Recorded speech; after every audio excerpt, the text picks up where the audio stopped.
Jake's Space Adventures, Alien Dognappers. One summer morning when Jake was a boy, as he sat in the garden and played with his toy, a saucer-shaped aircraft came fast into view and then parked itself down next to his dad's old canoe.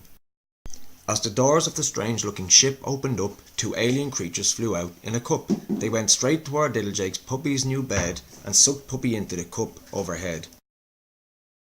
As the creatures re-entered their curious craft, it took off its speed as the aliens laughed. But what the ETs couldn't have known was that Jake had been building a ship of his own.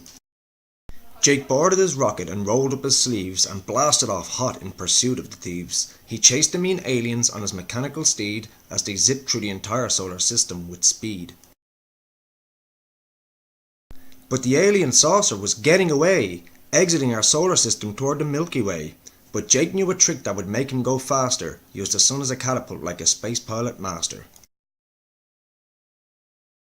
The ETs were now deep in interstellar space, but Jake and his rocket still kept up the chase. What came into view, 40 trillion miles done, was Alpha Centauri, the star nearest the sun.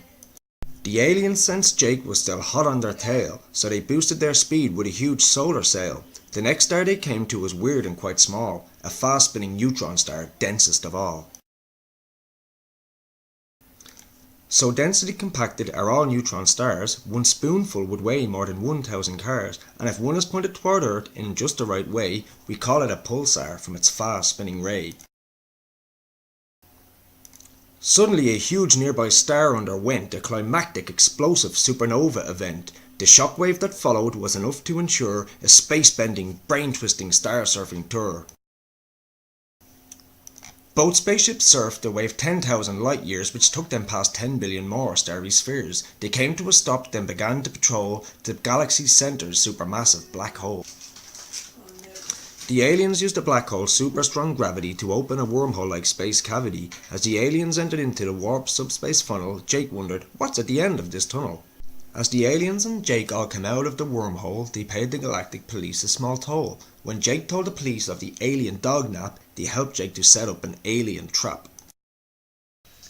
The galactic police knew that the aliens loved sprouts, so they stacked the giant pile of sprouts high as a house. As the aliens flew straight for the stinky green pile, Jake threw a bone toward the spaceship with style. As soon as the puppy caught sniff of his treat, he leapt out the window and paddled his feet. As he floated toward Jake with the bone in his jaws, Jake told the puppy to take hold with his paws. Jake and his puppy then entered warp speed, which was so fast and shaky it gave Jake a nosebleed. Within just 1 hour, Earth was in their sights as the atmosphere glowed with blue-green northern lights.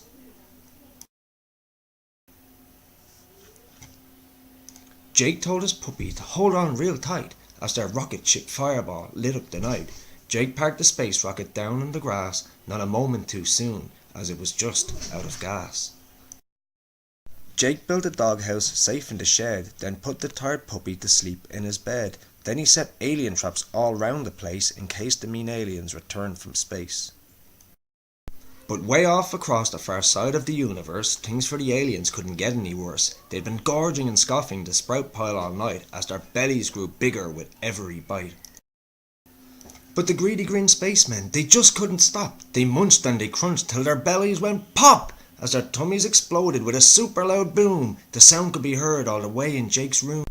Right at that moment, Jake's mum called him for tea. Hungry wee Jake wondered what it might be. Hopefully his favourite fish, yummy fresh trout. The last thing he wanted to see was a sprout.